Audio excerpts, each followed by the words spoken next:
j'espère que tu vas bien. Moi, je vais très bien. Je suis très heureuse de te retrouver pour qu'ensemble dans cette vidéo, nous puissions parler de petits trucs et d'astuces qui ne coûtent pas cher et qui pourraient donner beaucoup d'énergie, beaucoup de peps, beaucoup de vitalité, beaucoup de chaleur, de lumière dans ton couple. Alors, de quoi s'agit-il aujourd'hui? Cette vidéo, c'est toujours comment faire pour pimenter un peu ton couple, comment faire...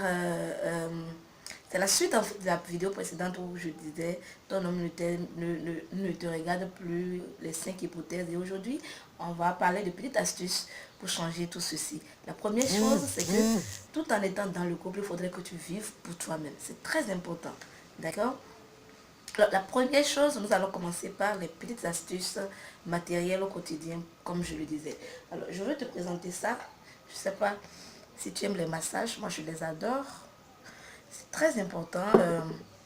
Ton homme est rentré, il est tout fatigué et tout, il est couché, tu lui fais un bon petit massage. Tu pourrais le faire aussi avec cette huile, c'est de l'huile de coco, c'est que de l'huile de coco.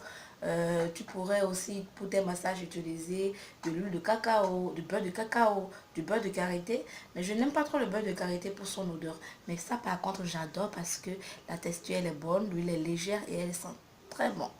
Je te promets, elle sent mais vraiment bien. Elle sent vraiment bien, elle est très agréable. J'en ai sur la bouche là.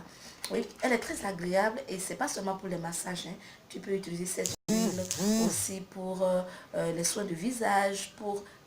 Moi, je l'utilise même comme, on va dire, pommade en journée. Voilà, je regarde à gauche et à droite, je n'ai pas la crème adéquate. Je prends mon huile de coco et c'est très agréable quand on l'utilise pour le massage. Et ça ne coûte surtout pas cher. Donc, il n'y a pas de, ouais, voilà, c'est fini, je n'ai pas pu m'en procurer une autre quantité et tout. Et je suis allée aussi chez le chinois la dernière fois. Je pense qu'il y a des boutiques de chinois partout. C'est de là que viennent ces fleurs-là. Et j'ai aussi trouvé de petites choses que je me suis dit qu'il fallait absolument partager avec vous. Tadam! Regarde ça. C'est une bougie. C'est une petite bougie. Alors imagine qu'on allume la lampe et tout. Je te montrerai ça tout à l'heure. Tout comme fait... j'ai fait un petit exercice et tu vas voir ce que ça va donner. Ça va donner du bon. Dis-toi que ça par exemple, ça va tomber. Ça par exemple avec tout cela, c'est à 2000 francs CFA. Je crois que, oui, 2000 francs CFA, on va dire 5 euros environ. Donc ça ne coûte pas cher. Donc c'est des petites astuces, des petites choses que tu peux utiliser au quotidien. Des choses qui parce qu'elles ne coûtent pas cher, tu peux les utiliser souvent sans avoir peur d'avoir un gros budget et tout. Et donc voilà, ces bougies, tu les connais certainement déjà. C'est de toutes petites bougies. Donc on peut allumer les lampes. Il y en a 10 dedans, je crois que je les ai déjà utilisées. Il y en a 10 dedans avec différents. Ça sent bon. C'est des bougies parfumées. Celui-ci à la vanille et ça coûte 1000 francs CFA, on va dire 2 euros environ. Voilà, il y en a à la rose, à la vanille, etc. Il y en a beaucoup. Et donc, voilà, tu pourras les utiliser pour créer des instants cocooning. Et pour ceci aussi, il faudra bien sûr penser de temps en temps à changer ton intérieur. D'accord, les deux draps que tu changes, que tu alternes, que lorsque l'un est sale, tu le laves pour placer l'autre. Peut-être qu'il est temps que tu choisisses d'autres draps aussi, hein, que tu changes un peu la position de ton lit, etc. etc. Avec tout compte fait, tu vas voir dans les images qui vont suivre, j'ai pour toi décoré le lit de mes enfants.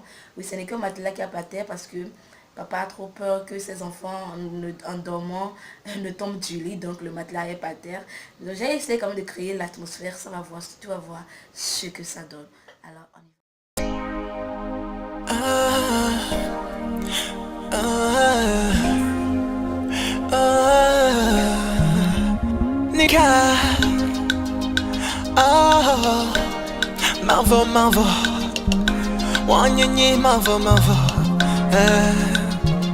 J'avoue, de connaître a changé mes jours.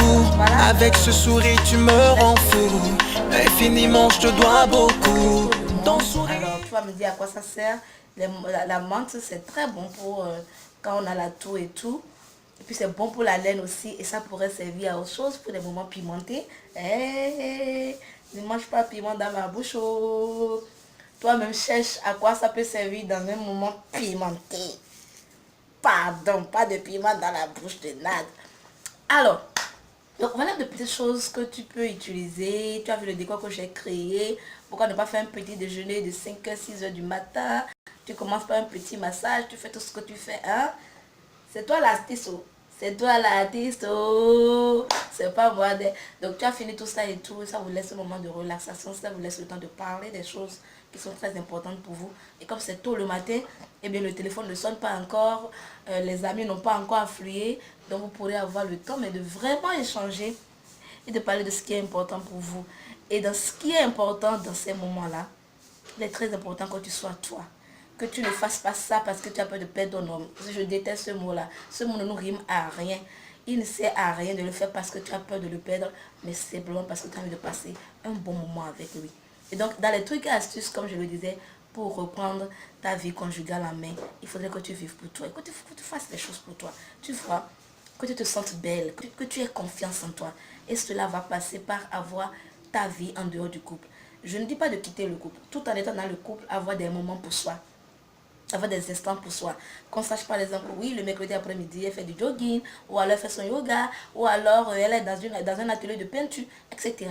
Que tu ne sois pas tout le temps celle qui est libre, que tu ne sois pas tout le temps celle qui est... Attends, je te parle du principe de fuis-moi, je te suis. Parce que la vérité, c'est que nos hommes n'ont pas quitté l'état de leur ancêtre, le Zinganthrope, je ne sais plus qui c'est. Ils ont toujours envie de conquérir. Et lorsque tu es comme un acquis, eh bien, ils ne sont pas méchants, ils ne le font pas sciemment. Mais lorsque tu es un acquis, eh bien, on ne se bat plus pour toi. Donc alors, tout en étant acquise, tu vois, tu es là, hein. Tu ne bouges pas, on sait que tu es là, tu ne bouges pas. Bien, tu es collé, cimenté. Tu es là même, cimenté. Mais tout en étant acquise, il faudrait que tu ne sois pas acquise. C'est un jeu subtil qu'il faut faire. Ça va passer dans tes occupations, ça va passer ça va passer dans les choses qui te passionnent et qui font que tu n'es pas tout le temps celle qui est au téléphone, suspendue au téléphone, qui dès que, avant même la première sonnerie, décroche, qui est celle... Non, il faudrait que tu prennes le lead parfois. D'accord? Il est très important que tu prennes le lead. Il faut que tu supprennes, que tu sois la femme aux 1000 visages. Que tu sois la même et en même temps la femme aux 1000 visages. Que tu changes parfois de tes cheveux, tu vois. Il est très important de changer les habitudes, mais il est hyper important de garder les bonnes. Qu'est-ce que j'entends par bonne habitude? C'est par exemple que quand vous êtes connus, tu t'arrangeais toujours pour que ton adèle soit bonne, qu'elle soit fraîche et tout, à tout moment à tous les instants de la journée. Et maintenant, parce que vous êtes en couple, tu te permets d'aller dormir sans te brosser les dents. Tu t'imagines, et puis moi particulièrement, je ne supporterais pas. Parce que avant, tu étais voilà, toujours pimpante et tout. Et maintenant, tu ne te brosses même pas les dents avant de dormir. Et donc, on veut te faire un câlin à 3 h du matin. C'est comme si les poissons pourraient se donner rendez-vous dans ta bouche. C'est pas possible. Donc, il faut, tout en ayant les bons réflexes dorénavant, ne pas perdre les bonnes habitudes qu'on avait au début de la relation. Donc, n'oublie pas, fuis-le et il va te suivre. Mais si tu passes ton temps, si tu passes tout ton temps à le suivre, eh bien, il va te fuir. Tu veux qu'il reste, alors fuis-le. Ça peut sembler paradoxal, mais si tu veux l'avoir, alors fuis-le. Laisse-le respirer. Fais autre chose. Fais ce qui te passionne.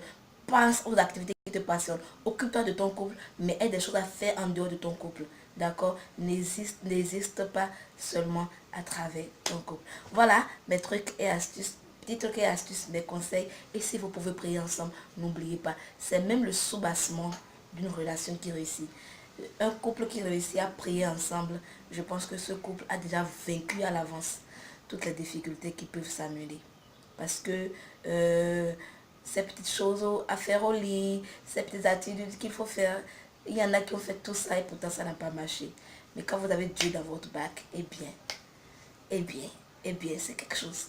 Voilà, en tout cas, ce que j'avais à dire aujourd'hui. Je vous fais plein de bisous. Prenez soin de vous. Prenez soin de vous, prenez soin de vos enfants.